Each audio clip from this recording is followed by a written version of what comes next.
Yeah, so gymnastic strength training is just how gymnasts train to get strong, do all the dynamic stuff they do. It's all strict stuff, all the strict stuff they do to be able to do their routines. And the standards for it are really, really high. So in CrossFit, we say we do gymnastics, but really we do gymnastic strength training. We do rope climbs and handstand push-ups. And those are not routines in gymnastics that get scored. If a gymnast just went up there and just did handstand push-ups on the rings, like, they would get no points. It's like you have to do something way harder than that in order to get a score. So the handstand push-ups are what they do to be able to do their routines. So that's what we do in CrossFit. And so gymnastic strength training is a really specific way for a CrossFitter to get better at gymnastics in CrossFit, because the hardest contractions we do in CrossFit, upper body wise, gymnastics wise, are a seated legless rope climb and a 10-inch wall facing deficit handstand push-up. Those are the hardest contractions you're going to have to do. So those are basically the final stage in gymnastic strength training before you get into routines. They come out of their 16-week off season and they're like, I feel like I'm floating. One of my hobbies is talking about gymnastic strength training, because the problem of a muscle up and the problem of a handstand push-up has been solved. There is no mystery as far as how to attain those things. And it comes through several sets a week of really hard contractions in the 1 to 5 rep range in a gymnastic strength training progression that's appropriate for that individual. So the reason this is a hobby of mine is there are a lot of, I'm sure, very well-meaning and very competent gymnastics coaches who, at least it would appear from the outside looking in, that they emphasize skill drills. They emphasize technique a lot. And for handstand hold and walk, and yeah, that is a skill. That is a skill. And you actually don't need very high levels of strength in order to do that really well. But most of the stuff that we do inside of CrossFit is just bearing down and doing some hard contractions in your upper body when it comes to the gymnastics. So that is solved by gymnastic strength training. And I was really lucky to be gifted a book called Building the Gymnastic Body by a guy named Christopher Sommer, Coach Sommer, who's been deeply involved with USA Gymnastics for decades. And I was gifted it when I was 20. And so I got really lucky because I kind of got exempted from the CrossFit introduction to gymnastics because I had done that for multiple years. So when I showed up to CrossFit, I could do muscle ups, I could do everything.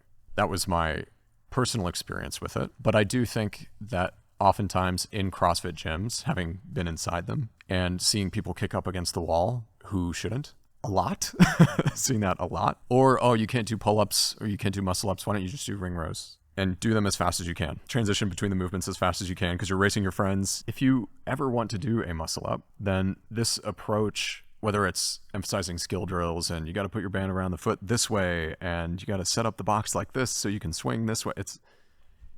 I immediately ask, what is your weighted pull-up? Can you do a pull-up on a rope? And if you can do those things, then a muscle up is not that hard. It's really not. And I think that oftentimes people don't want to tell people that because the class is not set up for doing 60 minutes of hard contractions. I know there are some gyms out there that do that, but most gyms are not set up for that because you don't get the Metcon. You don't get the stress response. You don't get the shared suffering. You don't get all the things that come along with that, the loud music, etc. So that's fine. You don't have to get people the result that they want if the result they want is a muscle up or handstand push up or a ring muscle up.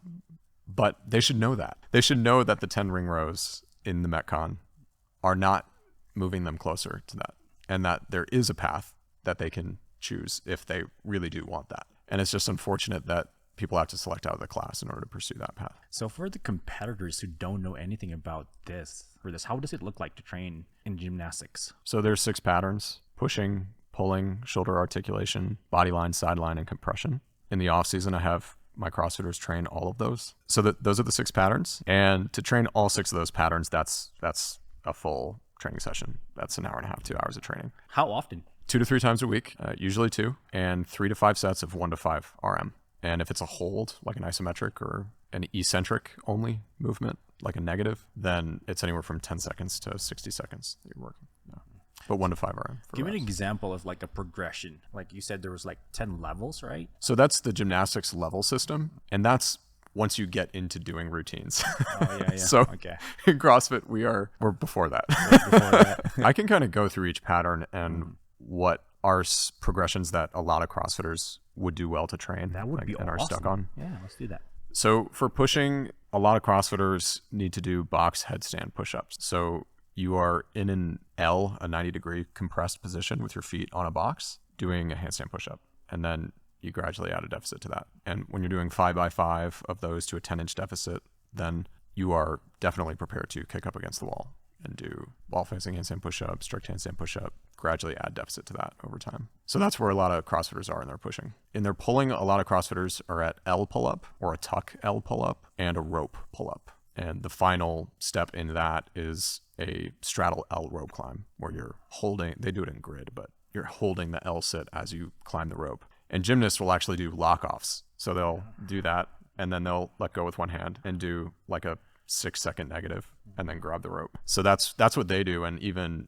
Simone Biles does that stuff. So that's pushing and pulling. Those are the most common ones. Shoulder articulation is the planche progression. And most CrossFitters just need to do planche leans. So your feet are still in contact with the ground. You're just with straight arms in a front leaning rest, leaning forward as far as you can. Body line, I really like body levers. So you're anchored to something, you're lying like on the ground and you grab the rig behind your head and you lift your legs up and you hold that straight body position and lower your body down. And you can do negatives, you can do reps, but a lot of CrossFitters would do well to do some of that. Hollow rocks are also good. Sideline is just side plank rotation, star plank, and then compression is your L-sit variations. And sometimes if a guy is already really skilled in his gymnastics and just needs to gain lean body mass, then we might not do any gymnastic strength training. We might just do, bodybuilding style contractions, because it is really hard to gain muscle with gymnastic strength training. You're putting plenty of mechanical tension through the muscle. You're just not doing that many reps.